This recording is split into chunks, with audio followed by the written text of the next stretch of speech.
ಬೆಳಗಾವಿ ನನ್ನ ಕರ್ಮಭೂಮಿ ಅಂತ ಶೆಟ್ಟರ್ ಹೇಳಿಕೆ ಕೊಟ್ಟಿದ್ದಾರೆ. ಶೆಟ್ಟರ್ಗೆ ತಿರುಗೇಟು ಕೊಟ್ಟಂತ ಸಚಿವೆ ಲಕ್ಷ್ಮೀ ಹೆಬ್ಬಾಳ್ಕರ್ ಬೆಳಗಾವಿ ನನ್ನ ಕರ್ಮಭೂಮಿ ಅಂತ ಶೆಟ್ಟರ್ ಹೇಳಿಕೆ ಕೊಟ್ಟಿದ್ರು. ಜಗದೀಶ್ ಶೆಟ್ಟರ್ ಅಲ್ಲಿನ ಅಭ್ಯರ್ಥಿ. ಅದಕ್ಕೆ ಲಕ್ಷ್ಮೀ ಹೆಬ್ಬಾಳ್ಕರ್ ತಿರುಗೇಟು ಕೊಟ್ಟಿದ್ದಾರೆ. ಸದ್ಯ ಹುಬ್ಬಳ್ಳಿ ಧಾರವಾಡ ಜನ ಹೊರ ಹಾಕಿದ್ದಾರೆ ನಿಮ್ಮನ್ನ, ಅಲ್ಲಿಂದ ಹೊರ ಹಾಕಿಸ್ಕೊಂಡು ಈಗ ಇಲ್ಲಿ ಬಂದು ಮಾತನಾಡ್ತಿದ್ದೀರಾ ಅನ್ನೋ ಅರ್ಥದಲ್ಲಿ ಇದು ನನ್ನ ಕರ್ಮಭೂಮಿ ಅಂತ ನಾವು ಸುಮ್ಮನೆ ಇರಬೇಕು ಅಲ್ಲಿನ ಜನ ಅಂತ ಕೇಳಿದ್ದಾರೆ. ಪಾಪ 6 ಸರಿ ಜಗದೀಶ್ ಶೆಟ್ಟರ್ ಅವ್ರನ್ನ ಹುಬ್ಬಳ್ಳಿ ಜನತೆ ಆರಿಸಿ ಕಳಿಸಿದ್ರು. BJP ಪಕ್ಷ ಯಾವುದೇ ಒಬ್ಬ ನಾಯಕ ರಾಜಕಾರಣದಲ್ಲಿ ಬಂದ ತಕ್ಷಣ ಅತ್ಯುನ್ನತ ಪದವಿಯನ್ನು ಏರಬೇಕು ಅಂತ ಹೇಳಿ ಎಲ್ಲರೂ ಪ್ರಯತ್ನ ಮಾಡ್ತಾರೆ, ಕನಸನ್ನು ಕಟ್ತಾರೆ.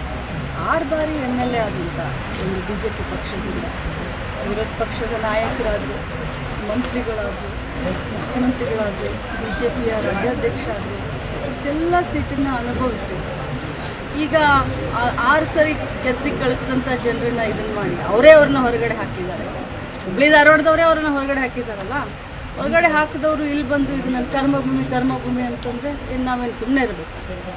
ಈಗ ನಾಳೆ ನಾನು ಹೋಗಿ ಹುಬ್ಬಳ್ಳಿ ಧಾರವಾಡಗೆ ಹೋಗಿ ನಾನು ಕರ್ಮಭೂಮಿ ಅಂತಂದರೆ ಒಪ್ಕೋತಾರ ಜನ?